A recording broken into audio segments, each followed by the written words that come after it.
It was the stuff of nightmares. All 230 people aboard TWA Flight 800 died when the plane went down in flames in the Atlantic Ocean minutes after takeoff from New York's JFK Airport. The year was 1996. After an exhaustive four-year investigation, which included the dredging of the ocean to piece together more than 95% of the aircraft, the National Transportation Safety Board said the cause of the crash was a spark from bad wiring, one that set off the fuel tank. But now, almost 2 decades later, 6 retired members of the investigative team are changing their story. It's all the center of a new documentary, TWA Flight 800, that makes the claim that the fuel tank theory is bogus and that an explosion outside the plane brought the plane down. Primary conclusion was the explosive forces came from outside the airplane, not the center fuel tank. Would that statement have been in your analysis? If I got the right one. The agenda was that this is an accident, make it so. But not so fast. Former FBI Assistant Director James Kallstrom, who headed up the criminal probe after the crash, he joins me now with his side of this painful story. Mr. Kallstrom, thank you so much for joining us. The documentary claims an explosion outside the plane caused the crash, and the true cause was covered up by the government. 17 years later, what is your reaction to this documentary? It's not true, Jake. You know, we had an exhausted investigation. I had 1,000 agents assigned at the peak. And we took very seriously the idea that a missile could have shot down the plane. You know, 747s don't blow up in fireballs that could be seen 40 miles away. Yeah, we were at a very high state of alert in the United States during that period of time. So the chances were, I mean, we didn't know for sure, we had no idea, but it could have been terrorism. It could have been the intervention of some maniac at that airport, either by bringing aboard a plane, putting a bomb on the plane, in the luggage or in the stowage areas, or some mechanic putting something somewhere, or a missile being shot at the plane. We used all the assets of the United States, all the missile experts in the military. We shot missiles at planes so we could study, you know, what kind of damage they did to the aluminum frames. FBI agents are great at looking at bombs because we look at a lot of bombs, but we weren't great at looking at missile damage, so we built up a reservoir of that detail. We recovered 97% of the airplane from the ocean over the hoots and cries of many in the Congress and politicians and elsewhere. Why is the FBI still in this investigation? And the answer is the FBI investigates Title 18 crimes, crime aboard American flag-carrying aircraft being one of them. And so it was our responsibility to find out, was this an act of terrorism?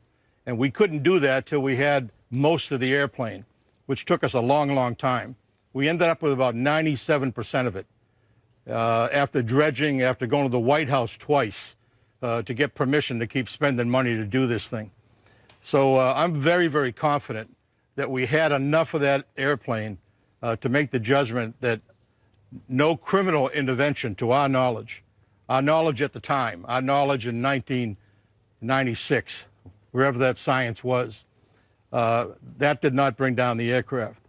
Now the NTSB, separate organization that does the civilian end of these investigations, mechanical, you know, electrical, pilot error, those things. They drew the conclusion of the center fuel tank exploding. Sir, do you have any explanation as to why these former investigators, now retired, seem to be suggesting that there was a cover-up? They were directed to say that this was an accident when they thought that the explosion came from outside the plane. Do you have any idea? Have you talked to any of them? Not to my knowledge. I think it's preposterous, quite frankly, Jake. You know, I understand now, just in the little bit I read in the paper, that they're retired. You know, if they felt that way back then, they could have come to me. I was someone desiring to get to the bottom of this thing, believe me. And I had a reputation for not pussyfooting around. Yet it seems like they've comfortably waited till they have their pensions before they became whistleblowers. So I think it's a bunch of bullcrap. I don't really understand that. If they felt that strongly. And I don't, for knowing the people at NTSB and the science that they brought to it, you know, for them to disregard something that was important or correct, I just don't see that that's possible. I have no idea why they came forward now, other than the fact maybe it's a good time for, you know, this idea of blowing whistles and making documentaries. In 1996, ABC reporter Pierre Salinger, a former spokesman for President John F. Kennedy, said he had a government document saying that Navy gunners accidentally shot down the airplane while conducting missile tests. What was your response to that?